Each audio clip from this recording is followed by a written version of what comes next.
عجیب سائنس ہے، سبیہا کے منہ سے نکلا۔ ظاہر ہے پھول سے اگر آواز آئے گی تو سائنس تو عجیب ہی ہوگی۔ ایخا اور منخق تو چلی گئیں، یہ اپنے والد کے پاس جائیں گی، راستے میں جولیانا فنٹر واٹر سے بھی ملاقات کریں گی۔ وہ کیوں؟ وہ انہوں نے نہیں بتایا، سامنے کی بات ہے۔ صحیحہ نے کہا وہ کیا؟ پہلے جولیانا اس محکمے میں کام کرتی تھیں، ہو سکتا ہے کہ کچھ مزید معلومات درکار ہوں، ضرور یہی بات ہوگی۔ میں یہی بات ہے، نصوص نے ترکی میں کہا۔ وہ ترکی بولنے کا بھی شوقین تھا، یہ گھرانہ بھی بالکل عجیب تھا۔ ترکی، عربی، انگریزی، جرمن وغیرہ زبانیں ایسی بولی جاتی تھیں جیسے ایک ہی زبان میں سب بات کر رہے ہوں، حتیٰ کہ سنسکرت اور اس قسم کی مشکل اور لاطینی زبانیں بھی بولی جاتی تھیں۔ جب سیاح اور سیاح باتیں کرتی تو صبیحہ انگریزی میں اور سیاح جرمن میں اس طرح بولتی جیسے وہ ایک ہی زبان میں باتیں کر رہی ہوں۔ اب ان لوگوں نے تیاری کرنی شروع کی۔ ان کی تیاری کافی مختلف تھی۔ ابھی وہ تیاری کر رہے تھے کہ ایک مخصوص قسم کی گھنٹی بجی۔ یہ ضرور جنرل تمجید خان ہوں گے، لیکن ان کو کیا پتا کہ ہم یہاں آئے ہیں۔ میں پاکلینڈ آؤں اور جنرل صاحب اور پروفیسر صاحب چانڈیو صاحب کو مطلع نہ کروں، یہ ہو سکتا ہے؟ ابھی خصوص سبیہ صحیحہ نے نہیں کہنے کے لیے منہ بھی نہیں کھولا تھا کہ قاطعہ اور ساتیہ خواتین نے فوراً کہہ دیا، نہیں، یہ بالکل نہیں ہو سکتا۔ وہ ہنس پڑے۔ فصوص نے دوڑ کر دروازہ کھولا۔ جنرل تمجید اور پروفیسر خالد دونوں موجود تھے۔ بھائی مجھے تو صبح خبر ملی تو ہم دونوں بھاگم بھاگ آ گئے۔ ان کے گھر کے سامنے ایک BMW اور ایک مرسیڈیز کھڑی ہوئی تھی۔ پتہ ہے میں نے اپنی مرسیڈیز کو پروفیسر صاحب کی BMW سے تبدیل کر لی ہے، یا آپ دونوں ایسے ہی اپنی کاریں بس تبدیل ہی کیا کریں؟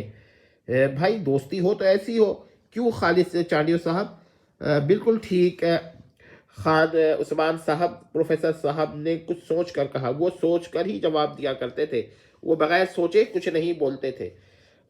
اچھا یہاں آنا کیسے ہوا؟ آئے تو تھے ہم آپ لوگوں سے ملنے، لیکن ایک نیا کیس پڑ گیا ہے، صحیحہ نے جرمن میں کہا۔ وہ کیا؟ پروفیسر صاحب نے انگریزی میں پوچھا۔ ان لوگوں کو بھی ان کے ساتھ اس قسم کی باتیں کرتے ہوئے عادت ہو گئی تھی۔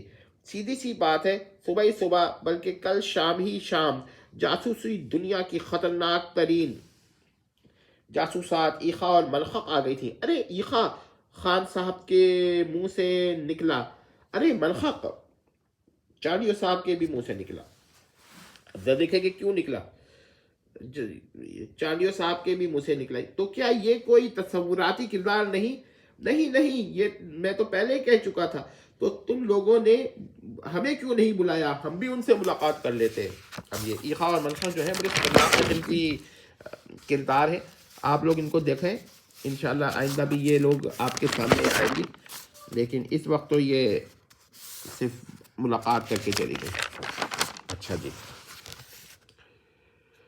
ہو جائے گی ان سے ملاقات، بلکہ ہماری تو ان سے دوستی ہو چکی ہے، صحیحہ نے کہا، اور وہ کھیلی کھیل میں ہمارا بیڑا غرق کر دیں گی۔ صبیحہ نے منہ بنایا۔ لیکن ہمارے ساتھ تو اس طرح گھل مل گئیں جیسے ہم بچپن کی سہیلیاں ہوں، صحیحہ نے کہا۔ بہرحال اب مسئلہ کیا ہے؟ پروفیسر اخلاص نے پروفیسر خالد کو تمام باتیں بتائیں۔ جنرل تمجید خان خاموشی سے سن رہے تھے۔ بات مکمل ہوتے ہی جنرل صاحب کے منہ سے نکلا، اوہ اللہ، ہمارے مرحوم صدر پر جوار رحمت کو جوار رحمت میں جگہ دے۔ کیا مطلب؟ قاطعہ خاتون نے سخت لہجے میں پوچھا۔ پرسوں ایوان صدر میں دعوت ہوئی تھی، جنرل صاحب نے کہا۔ اچھا، پھر پروفیسر چانڈیو نے کہا۔ بھائی تم چپ رہو، میں بہت سنجیدہ ہوں، میں تم سے بھی زیادہ سنجیدہ ہوں، انہوں نے ترکی بترکی جواب دیا۔ اخلاص صاحب نے ان کی نوک جھوک کو نظر انداز کر دیا۔ پھر بتائیں پھر، وہ تو مجھے اجنبیوں کی طرح دیکھ رہے تھے، جیسے جانتے ہی نہ ہو۔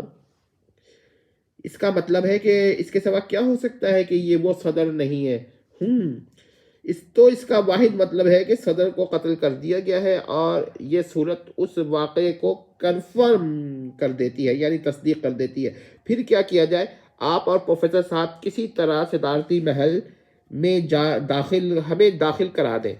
یہ کچھ مشکل کام ہے۔ پہلا کام یہ کہ میں اور پروفیسر صاحب دونوں صدر کے پاس جاتے ہیں۔ اچھا، پھر میں اپنے خفیہ آلے ڈیوائس کے ذریعے مطلع کر دوں گا جو مجھے پروفیسر صاحب نے دیا ہے۔ پروفیسر ڈاکٹر اخلاص صاحب نے کہا۔ خان صاحب یا چانڈیو صاحب کی BMW اب ایوان صدر کی جانب اڑی جا رہی تھی اور صدر صاحب سے ملاقات کا وقت لینے میں سب کو حسب توقع دیر لگی۔ اگلے حصے میں بقیہ ملاحظہ کریں۔